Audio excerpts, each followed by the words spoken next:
Sustainable business from the ground up. Well, sustainable business is essential. It's a key part of achieving net zero. It's a key part of tackling the climate emergency.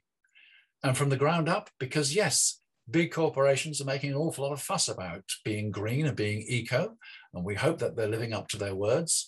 But it's absolutely crucial that all businesses, SMEs, small and medium-sized enterprises, are playing their part. And in fact, an awful lot of organizations are indeed doing that without making an awful lot of fuss about it. Today, we've got a panel of 4 entrepreneurs from here in York, and they're going to talk about their businesses and how they are making their sustainability journey. So our panel today is Laura Sanderson, who's Design Director at Dogeatcog, Kat Wood from the Little Green Way, Hannah James, Sustainability Manager at VetPartners, and Emma Godivala, Director at York Gin. So let's move forward then, and let me ask Laura Sanderson to talk about her sustainability journey at Dogeatcog. Perfect. So thank you for the introduction. So I'm Laura Sanderson, so I'm Partner and Design Director at Dogeatcog. We're a creative agency working across design, branding, illustration and animation. We strive to leave the planet in a better state than we found it. And we strive to only work with ethical companies who have similar morals to ours. So we're a climate positive workforce. So we offset all our emissions from both our personal lives and our professional lives. And we do that through ecology, which is an initiative helping small businesses and individuals combat the climate crisis and have a bigger impact collectively. So we do that through a monthly fee, which is open to anybody to do. I think it's about £6 per employee month. And then they start planting a workforce forest for us. So you can go online, all the employees can go online, they can see where the trees have been planted, how it's having a positive impact on different environments around the world. In Christmas 2020, part of our industry at Christmas time is to send clients gifts, and we decided we want to do something a little bit different. So we created the Dogeatcog seed bomb. So we filled this full of bee-friendly seeds and want to encourage people here to plant bee-friendly flowers, but also to think about print in a different way. So part of our industry, a huge part of that is print, and that isn't going to go away. There will always be some businesses audience who aren't digitally focused, but there are so many ways that print can be environmentally friendly through recycled papers, eco-friendly inks, thinking of what size and how we produce things. So if we do it a certain size, we create less waste. And we want to get our clients thinking about those different things and showing them actually it doesn't cost an awful lot more to be able to do it in a positive way. A lot of what we do is community focused. So we try to put back the same amount of time we would do on client work on community projects. So we're one of the founding agencies of York Design Week, along with Kaizen Arts Agency and United by Design. So York Design Week is, the aim is to bring people together and co-design, system change, better spaces, and create good trouble. So Wild York is an initiative that came out of last year. So it's creating a directory of York's green spaces, allowing people to see what opportunities are around them. If you've just moved to York, you can go see what players there are for kids, where you can walk the dogs, what allotments are nearby you, how to sign up for them, what activities there are, what volunteer opportunities there are. So we're just working with the Wild York team now. We've branded it, we've designed the website, which is just under construction. So that came out of York Design Week, which is happening again this year, so the 20th to 26th of October. There's a range of different activities in there, doing good things with food. There's new ways to recycle, there's educational things, getting the right careers advice to younger people. And then I just wanted to finish by talking about when we think of sustainability, we often think environmentally, but there's also a social element to it. So I wanted to mention, so Rich in the middle of this image, who founded Dogeatcog, founded on the basis of creating fair and equal opportunities for everybody. So we all own part of the business, we all have an equal voice, and it's the idea of creating welcoming opportunities for people, raising morale along the staff. Often agencies with high staff turnovers, it'll have an impact on the environment in the long run, and that's something that we want to, from day one, address and make sure it doesn't become part of our working environment. And that's me. Laura, thank you very much for that overview of where you're going as far as sustainability is concerned. Now, for almost every business, sustainability is a bolt-on. It's something we've come to recognize in recent years is extremely important and which has had to be added to existing businesses. But our next speaker is an exception. It's a very new business. So please welcome Kat Wood from the Little Green Way. Hi everyone, I hope you're well. Thank you for joining us today.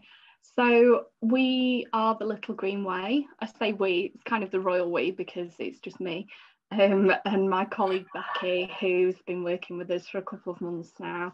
And we launched the business last July, and we were supposed to launch it earlier, but lockdown obviously threw many spanners in the works for many businesses, including the startup of ours. So we had to make substantial changes to our actual original business model, which was really tricky. So as you can tell from all the kind of topics that the other companies will cover, being a sustainable business isn't the easiest route. So as Anthony said, having your whole business surrounding sustainability is extremely difficult, keeps you awake at night a lot of the time, and takes a lot more time than it would if we were just stocking regular generic products.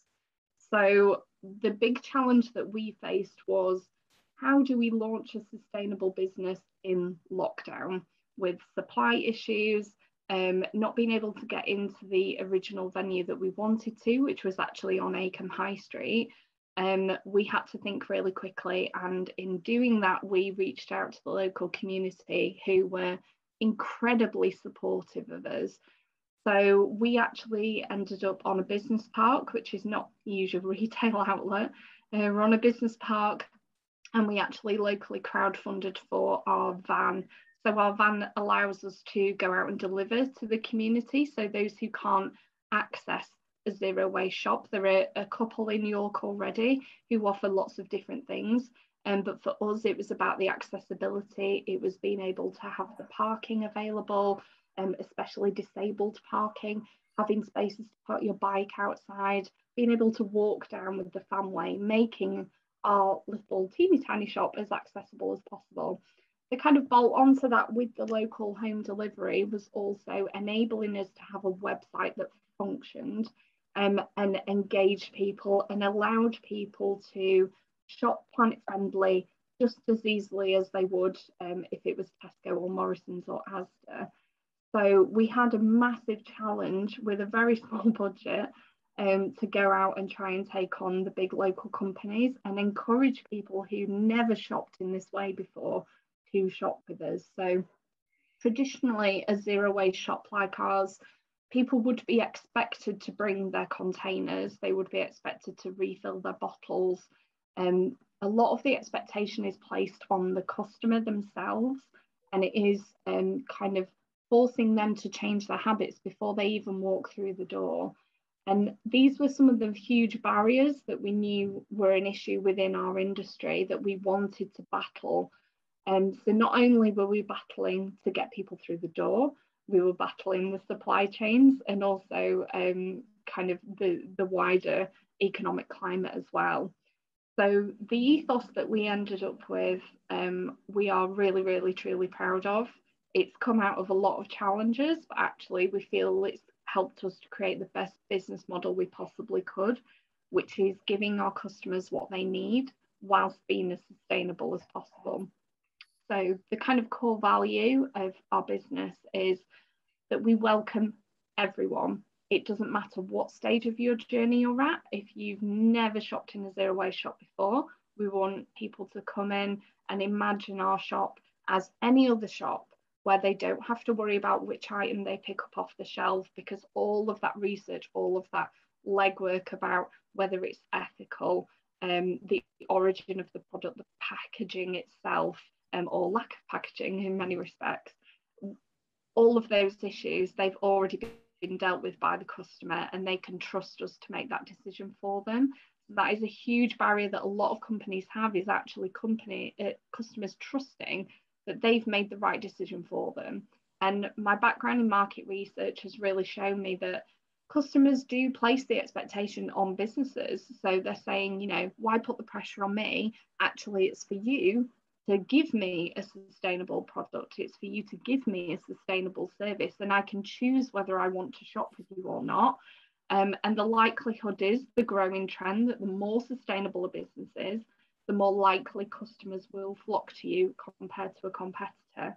Obviously, there are other determining factors around pricing and accessibility, and so that is something that we challenge every day. So I think the massive challenge for retail specifically around sustainability is accessibility, education, and general awareness as well.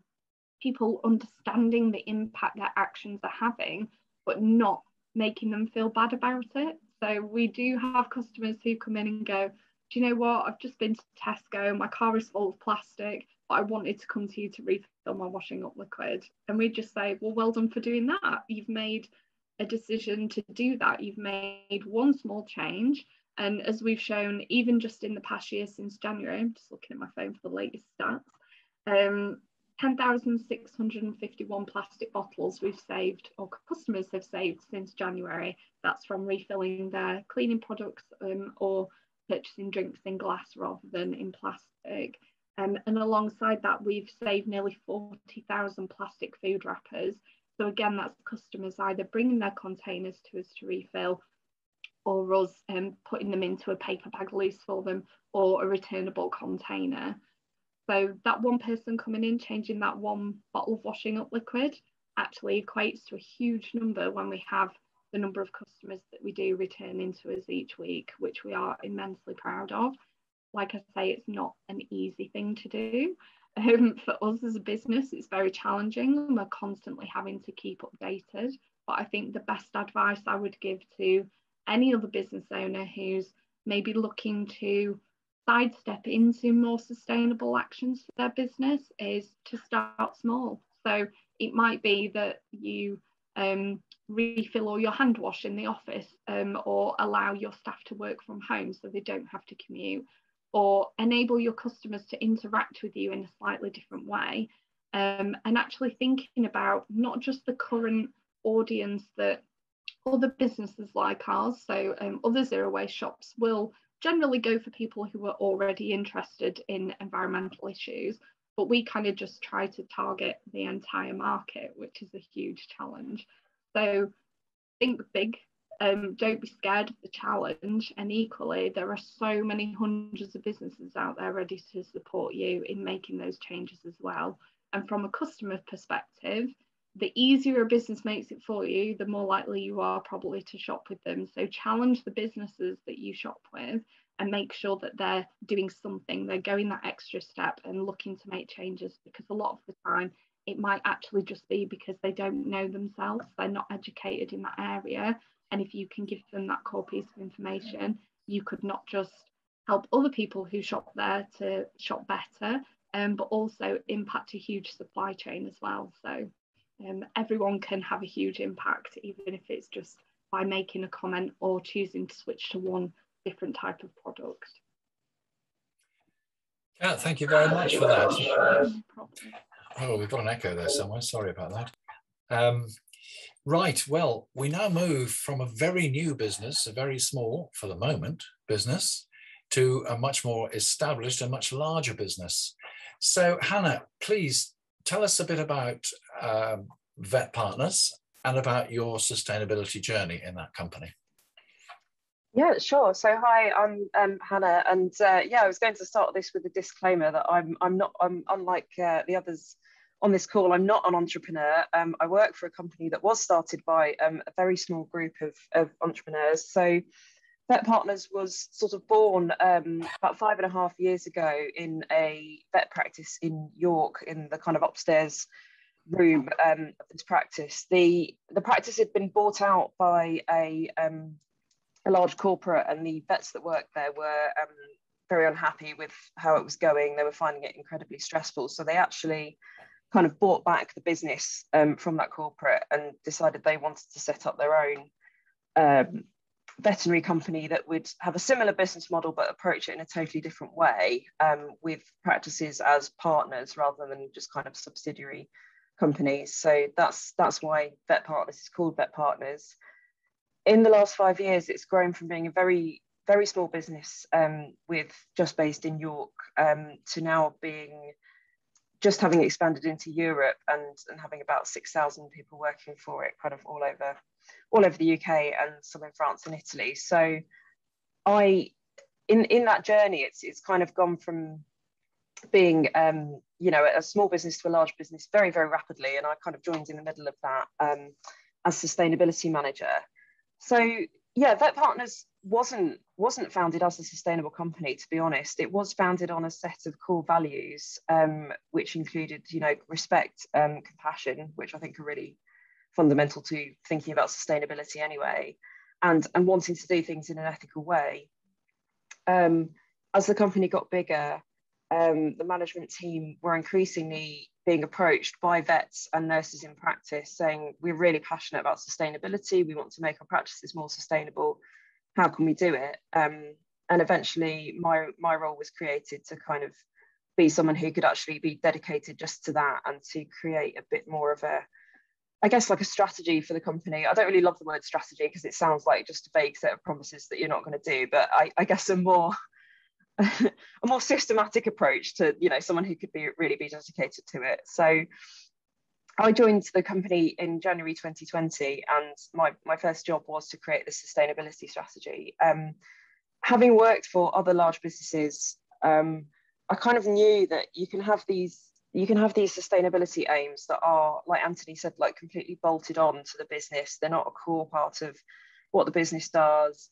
It's just another item for people to tick off the list. And I really didn't want that to be the case for VetPartners. I wanted to make it something that people could actually relate to and understand, and that was going to be really integral to how the business runs.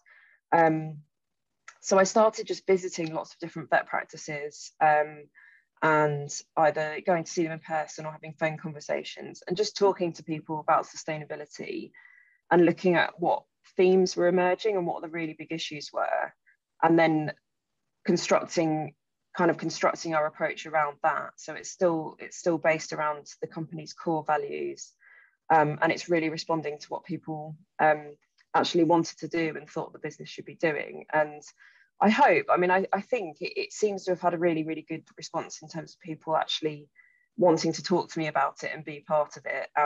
And I hope, I've kind of included in there the stipulation that we're going to review it every year and refresh it, so it doesn't just gather dust on a shelf and kind of, we're not doing anything. It's going to stay really relevant. So thinking a bit about headlines, I guess, obviously I joined in January 2020, March 2020, everything went a bit sideways, as we all know, and there was a pandemic. So actually the first big sustainability project I ended up running wasn't the one I thought it would be. I thought it was going to be all about travel and about how people get to work, and especially in York, actually, because the iTravel team in York is just fantastic. So I was really excited. And then suddenly that felt a bit less relevant. But what was relevant was we had a huge amount of PPE, just as with so many companies. Our vets and nurses still, to treat patients, had to go into work. We were asking clients not to come to the building, but they were still working together. And to keep each other safe, they were wearing full head-to-toe PPE, not just the mask, but like goggles, gowns and everything. And people hated it. Partly, obviously it's uncomfortable, but partly they were like, we're just throwing all this plastic in the bin. It feels horrible. This is awful. So we ended up talking to a company called TerraCycle, who they kind of specialize in stuff that's hard to recycle and that you can't conventionally put into your recycle bin, you know. And they process it. They provide you with a box. You put whatever it is in the box, they take it away and they completely reprocess it. Nothing gets landfilled or incinerated. It all gets reprocessed. So we provided PPE boxes for every one of our practices so people could actually recycle this PPE.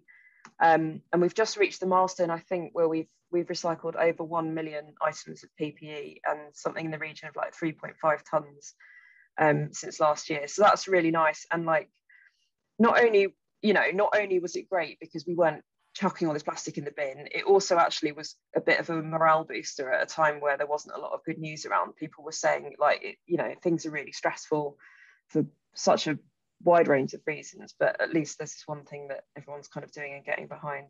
So that was one of the big highlights. We are carrying that on. Interestingly, as things have started to improve a bit in terms of, rate of COVID and everything, the focus on that has really shifted to packaging, plastic packaging. When you work in any kind of healthcare setting, you get an awful lot of equipment that's maybe single use, or you get stuff that's packaged because it's got to be held at a certain temperature or it's got to be protected. So finding new ways to recycle plastic packaging has started to become more of a focus. But we've done other things as well. So we, something I was really proud of earlier this year is we created a completely kind of bespoke set of learning resources, kind of user-friendly modules for everyone in the business. So no matter what your role is within VetPartners, you can access this e-learning platform, and it's got tips for every type of practice on how to improve sustainability, covering all the areas of energy use, waste, water, green spaces, biodiversity, and also some veterinary specific stuff, so around the actual medications and the techniques that they're using. And again, I guess the final thing to say is really just that although VetPartners has become such a large business compared to what it used to be, it's really made up of lots of quite small businesses, which is the vet practices. And it was really important to me that I wasn't just sitting in the office in York, or in my house in York as it is, and saying, right, the company's doing this. We wanted it to be within vet practices, people actually kind of doing it in that grassroots way. So we're working with Investors in the Environment, which is a kind of accreditation scheme. They help businesses, and they're particularly experienced with helping SMEs in kind of creating an environment plan, setting targets, kind of starting with wherever you are in your journey. Like Kat was saying, it doesn't matter if you're really far along or kind of not at all. It's saying, right, let's start with where you are and then just set targets to make these improvements, kind of pushing it through that way. So yeah, that's a bit of a whistle-stop tour of where we're at the moment. Thanks. Thank you very much, Hannah. Thank you.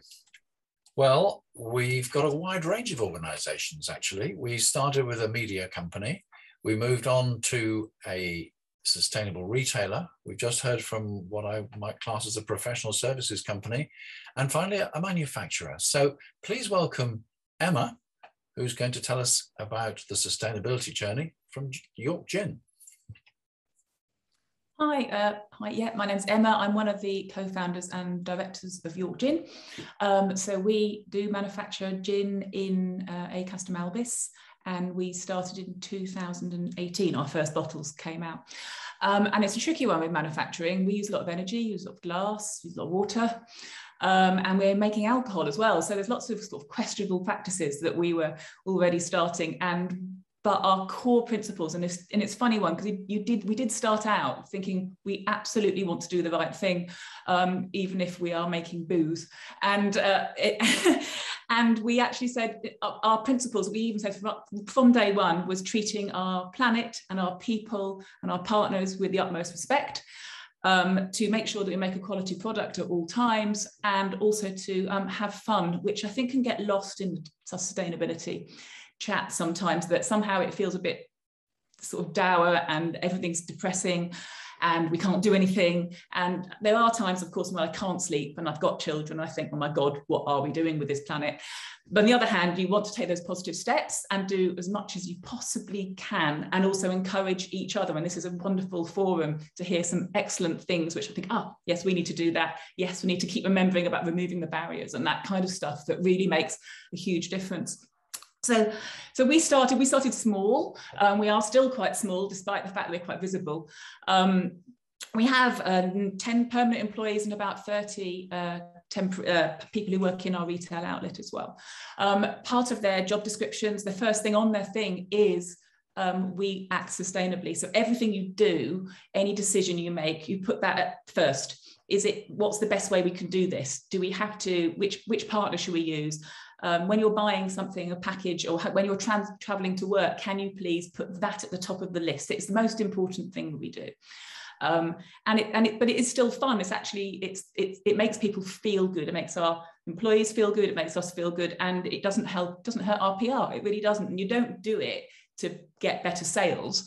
But you're right, absolutely right, Kat, that people choose their products quite a lot more now on whether or not they can feel good enough about them to actually use them. And so from the beginning, we made sure that our core thing for us is energy use and water use. And so we went straight away with Good Energy. They do entirely renewable energy sources, so no biofuels or anything like that. It's purely renewable sources. It's not the cheapest option, but you do it. And as soon as we could, and it was a struggle to find an electric van, which we really found really tricky. It was hard to get. We had to phone many places. We did eventually find one. We've now got 3 vehicles in the fleet, nearly 4, and we're just removing as much as we can from the chain. They also have, of course, their own sustainability issues, and batteries are a problem. And none of us are aware. Every single time it's a balance, isn't it? You've got to go, oh, I'm doing the right thing here. Oh my God, the mining over there. It's a really, really awkward thing when you know the big picture. But we are, at least, or we hope, we are putting pressure on the manufacturers to say that there is a market for it. It wasn't the cheapest thing to do at one, but over time it has actually worked out exactly the same or even cheaper than using standard petrol or diesel cars. And then people smile when they see our little vans. It's lovely. They're quiet. Sometimes I have to put the radio on so don't run people over, which is good because they can't hear you coming, especially if you're going around York streets. But the good thing is you can go around pedestrian streets in our vehicles, not giving anybody any emissions. Hurrah. So it's really loads of little things like that. And if we can do it as a small company, the big companies can do it too. You know, we can sit there and put pressure on. We've afforded to do it. We've made the priority call to pay for that and do the right thing. And we do really think that we are responsible, and it's responsible in sort of every action that you take. So the big thing that we did this year, the biggest thing we did was change our bottles. So now it was tricky because it's one of those things when you're a small company, we didn't have the clout to go to. We now use Allied Glass, who are in Leeds, to do all our bottles, but you needed a minimum order from them of many, let me put it that way. But we eventually could afford to do it finally. So now our bottles travel 20 miles rather than from France, which was our opening thing, which just made a 90% reduction in our carbon footprint from one of our core bits of our product. So we're extremely pleased about that. All our packaging now comes from Yorkshire, and it's all from sustainable sources. So one of our project manager that we took on earlier this year, her core responsibility is to every single thing, cut out our carbon footprint, cut it. We will never be zero in our own way. So I really, really want to hear, again, it's like from like Laura, the offsetting stuff that we can do, which is not greenwashing, which is actually still the right thing, still relevant to us, still relevant to York. We're working with a consultant called Sustainable Business Services, again, because we got to the stage where we couldn't measure our carbon footprint effectively, and we wanted to know how to measure it. And sometimes you do need to get people who really know what they're doing to help you do that. I make gin. I don't know how to measure the carbon footprint of my bottle. So we basically spend some money on making sure we're doing the right thing for that. So we're hoping to get our first proper report, but he's pretty pleased with us. He said we've taken some big steps.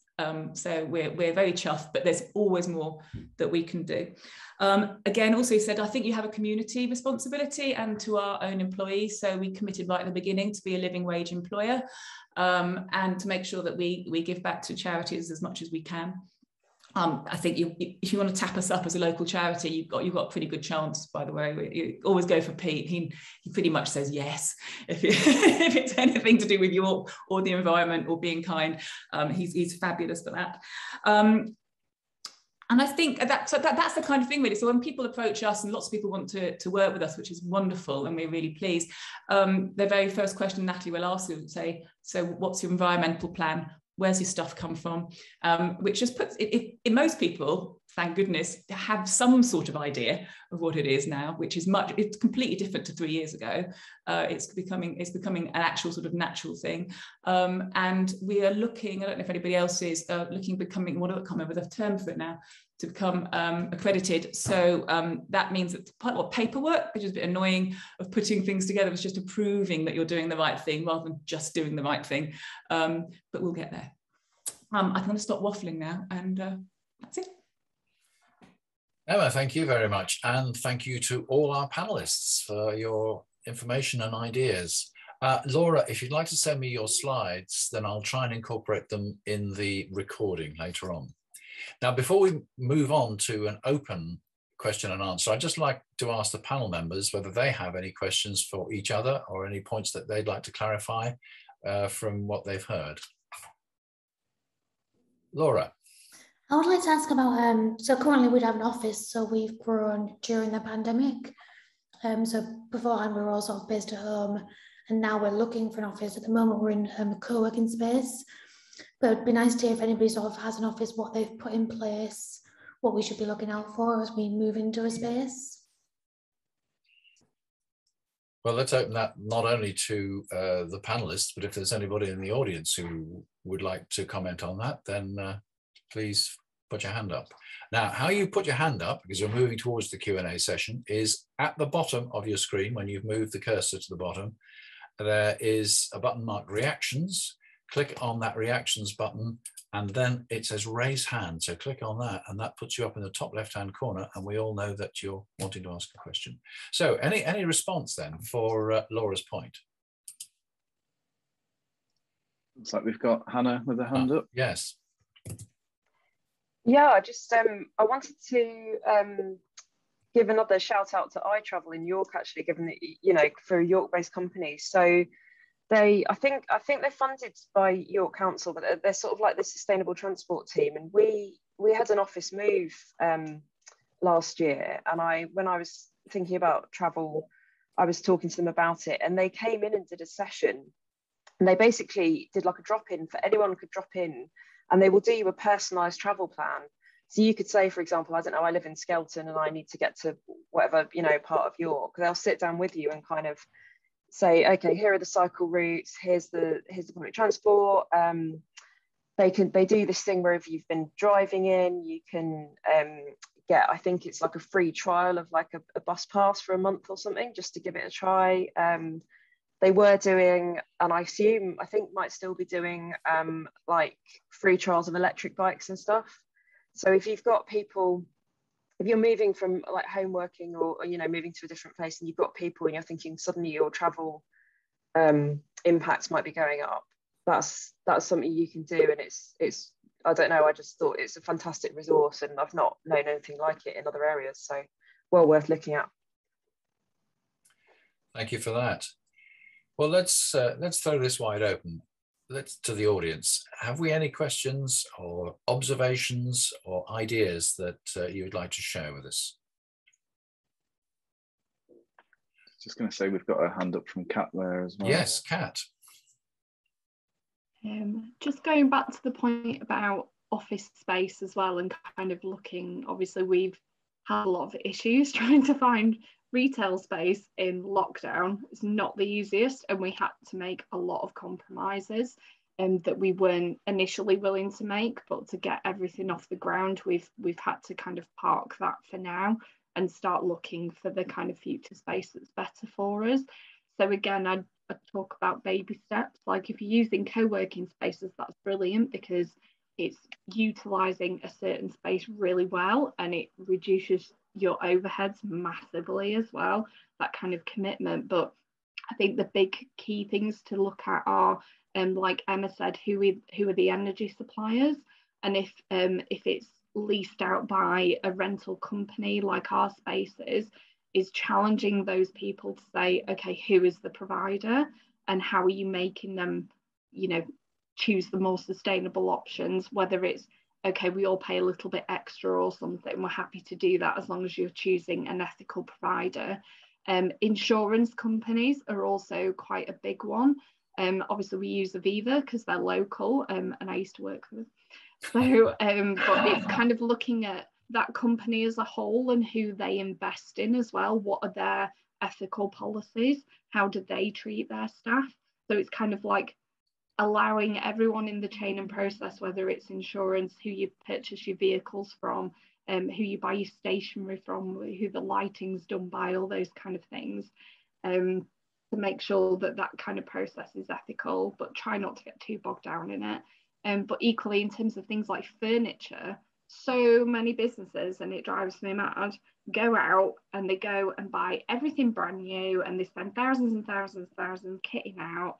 And there's so many really super cool places that recycle places. There's so many places in York. There's the Recycle Project that's just opened at Hazel Court, and they often give a lot of stuff away for free, using FreeCycle, Zero Waste York groups as well for things like desk chairs, all those kind of things. People are always willing to give stuff away for free, so it can save you business money and reduce the impact on the environment as well. Thanks. Emma, you've got something to add? Yeah, absolutely. It's just really echoing what Kat said. I mean, we were very lucky that right next door to us happened to be, again, it was sort of somebody I knew was able to make all our furniture, and they still do, all our shop fitting, everything is from recycled materials. So it's all upcycled, recycled stuff. So that they're actually called Pure Pallets, and they specialize in it. But just a little shout out to a very small company that does its utmost, and it's not that hard to find, is it? Just go ask, put a social media post out. Somebody will raise their hand saying, I make that, I do that, oh, I know somebody who does that. It's not beyond the wit of man. Just give us the name of that company again. Pure Pallets. Pure Pallets. Pure Pallets. They're little but wonderful. Great, good. Has anybody else got a comment or a point or an argument or a question? I had a question about TerraCycle. Oh, sorry. Go on. Emma. Sorry, it's a question for Hannah about TerraCycle. Yes, the thing that frustrates us most, the thing that haven't managed to eliminate yet, is the flipping wrapping around pallets. Drives me nuts. Why they're not reusable and we just send them back, I do not know, because things like the IBCs go round and round and round, and so do a bunch of all our pallets. I was like, TerraCycle might be a solution for that, but also the pressure that we might be able to put on people just to have reusable pallet wraps. So I don't understand why it's not a standard thing. They come out every single day. Yeah, I mean, first thing to say is, you may have already done this, but reach out to whoever's supplying you and ask them if they'll just take that packaging back, because sometimes they will. And even just asking them can kind of prompt a bit of a wider conversation about whether it's really needed and stuff like that. Yeah, TerraCycle have been great. I definitely would recommend them. They do cost quite a lot. But there's actually a competitor company to TerraCycle who are based in Hull, called Reworked. I think because we're such a big business, we've sort of stayed with TerraCycle because they're a bit bigger, but they do come at as a cost. But I think Reworked seem to offer exactly the same service. And they're significantly cheaper, plus they're also more local. So I definitely recommend them as well. And I know they do, they've certainly got the capacity for it, because they work with kind of like Boots and some others. So yeah, really, really recommend that. But I guess, yeah, it's a lot of it is going to suppliers, because I'm a big, obviously the ideal thing is not to create the waste in the first place, isn't it? So if you can, always worth talking to the suppliers and just saying, we're not thrilled about this. Can you do anything about it? It's, yeah, good idea. But yeah, if you want, you can always drop me a line if you've got any more questions. questions about TerraCycle, etc. afterwards, get in touch. Thank you. Kat, before I come to you, I'm going to ask David to raise his point. David. Yep. So just coming off mute. Thanks. I've got a few small things to say as well as a question. One was thanks to Emma for that tip about pure pallets, that the shop fitting company. That's one that I'll definitely follow up on. And one other to Kat, a little green way. Actually, I backed you crowdfunding for your van, so and I was there on your opening day as well on the 8th of July. So I'm a big supporter of you. But I was a bit disappointed that you didn't go for a zero emissions van. And just hearing what Emma had to say about it paying off in the long term, might be more expensive to start off with. I'm just wondering whether that's something that you might be starting to reconsider, perhaps, or if you've looked into if the situation's changed for you in that respect. I'm off mute. Okay. Yes, it was a massive challenge for us at the start. So financially, by the crisis, we were massively hit. So it was never our intention to do delivery in the first place, hence the crowdfunding. And we were able to raise £5,000 from the crowdfunding, which, as Emma will know, unfortunately does not buy you an electric van. And at the time, we didn't know what the monthly income was going to be and everything. Things are starting to settle. So we're just after the end of year one, and we're starting to get a feel for kind of the regular income that we've got and whether it's going to be affordable for us. So we're starting to look into that process to see what the monthly cost would be and to getting that changed over. But it is a priority for us, given the number of the deliveries that we're doing.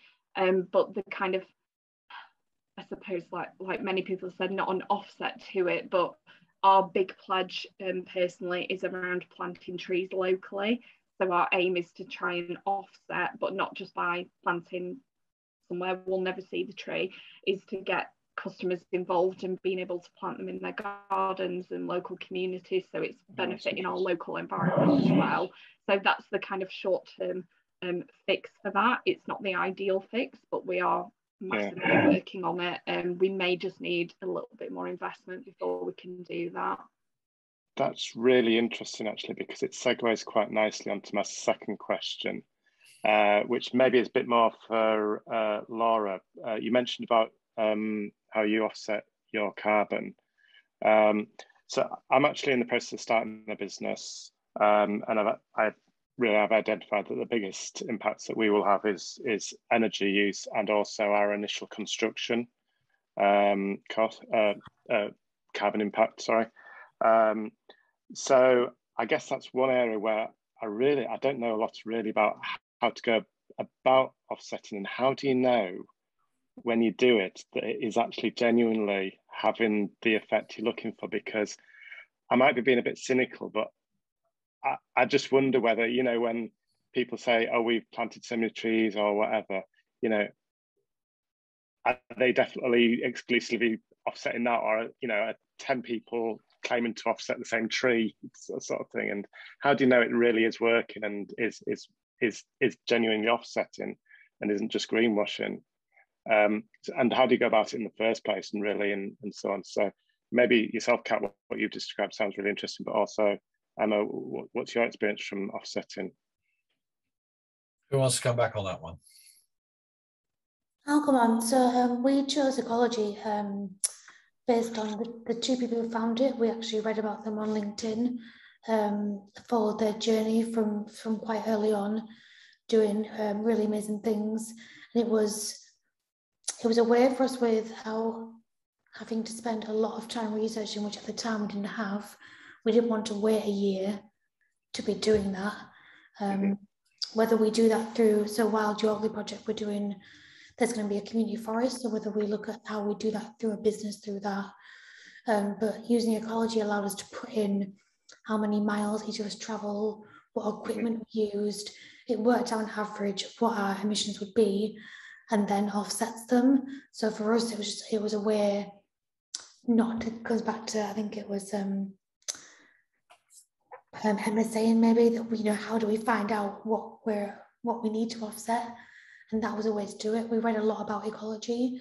They're doing great things. I don't think it's necessarily a greenwashing thing, or I don't think there's a negative thing to say about them. It's an easy way for a small business to invest in doing something good. For us, when we looked at it, I think it's about £6 an employee.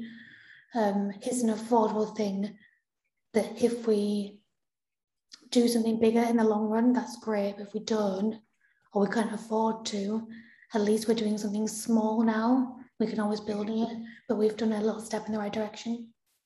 Can I just check the name of those people? You say ecology. I'm sure if I Googled ecology, I would probably get 1 million hits. Yes, ECOLOGI. Hello, that's the twist, an I at the end, not a Y, right? Yeah. Okay. Right, well, we have a comment from the audience on the idea of planting trees. Segi, would you like to take that up? Yes, thank you. It's something we've looked at for over many years, and something for you to check, Laura, with ecology. A lot of the schemes work to a standard, and it's the carbon offset that the tree provides over a 70-year period. So it's quite a long time, and what it results in is a very low cost to the business.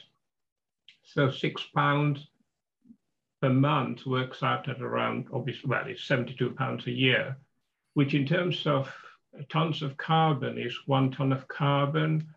And it doesn't seem to be enough for me. So for example, when I offset a flight to Amsterdam last year, the actual extra cost for offsetting that flight was dirt cheap. It was like £2, and it's not a realistic cost. So it's not a fault of ecology, but it's a fault of the system that is used for working out the carbon that the tree is capable of absorbing. If it's over a 70-year period, you're kind of buying now, but paying back over a 70-year period, which doesn't work out so well. We tend to use Yorkshire Dales Millennium Trust, which is local planting of trees.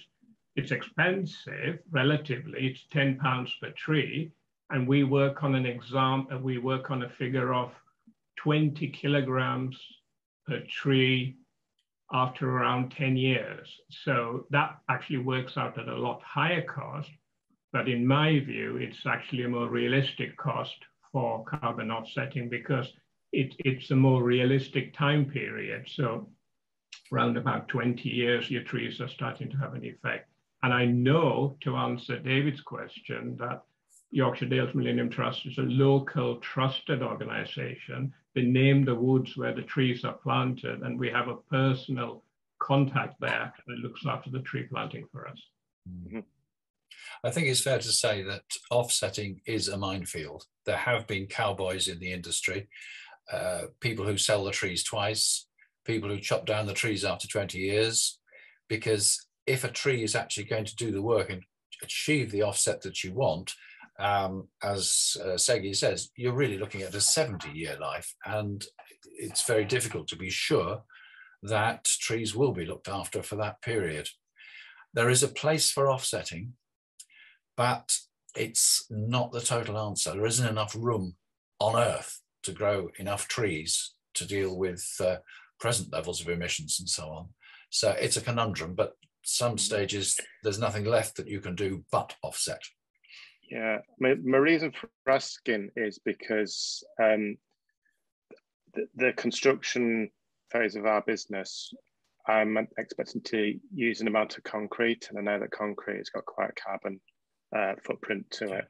Yeah. So again, while I'm picking people's brains, does anybody know if there's any ways to not need to offset with concrete, any sort of better alternatives that are out there? We work with a company called Biomimicry Innovation Lab.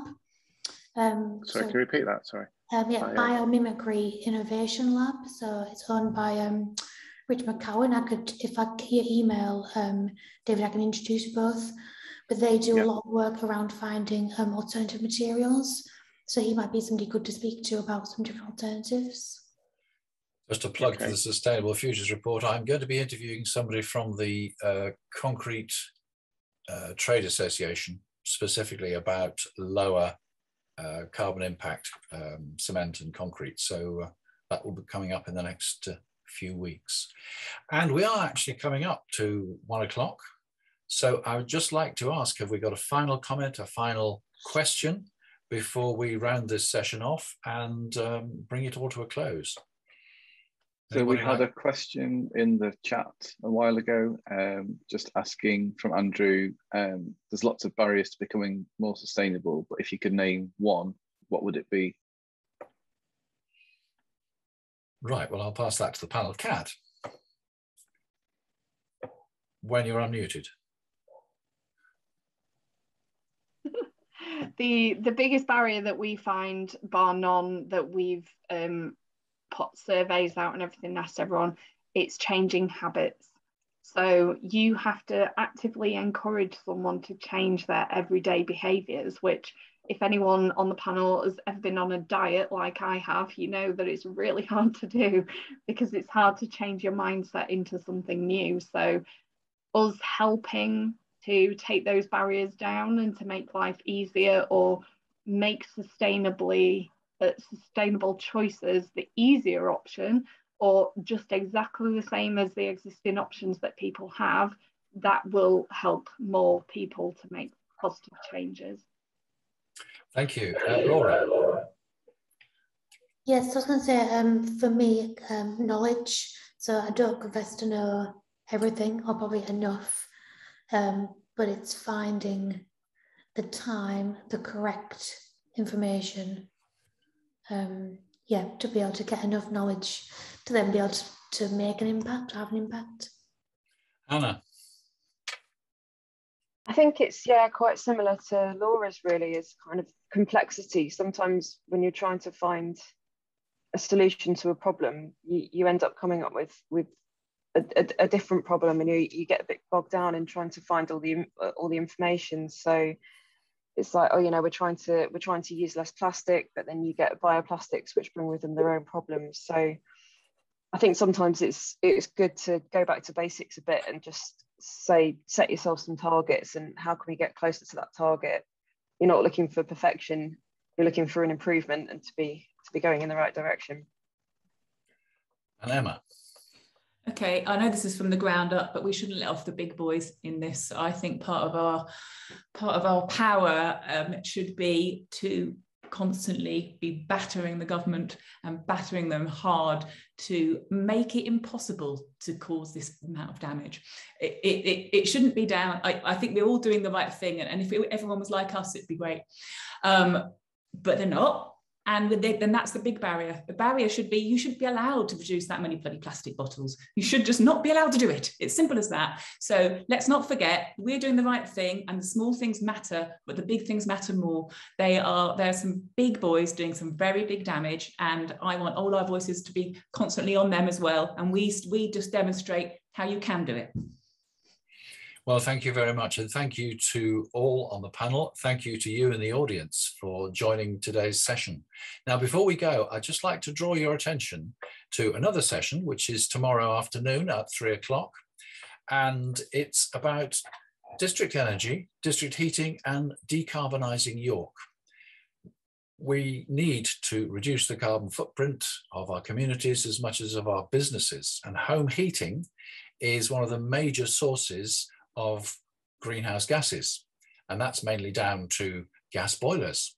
We've heard that the government wants to replace them with heat pumps, although there are questions over that.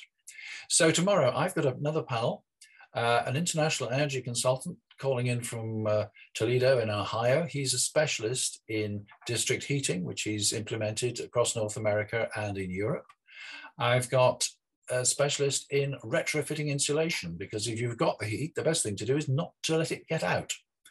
And I've also got a director of the Energy Efficiency Awards who can speak for the industry and to some extent to the government about exactly how feasible it is to do all this. So that's tomorrow afternoon at 3 o'clock. You can sign up via the York Environment Week website, and I look forward to seeing you there. And finally, thank you all very much for making this event success. Thank you. Thank you for hosting.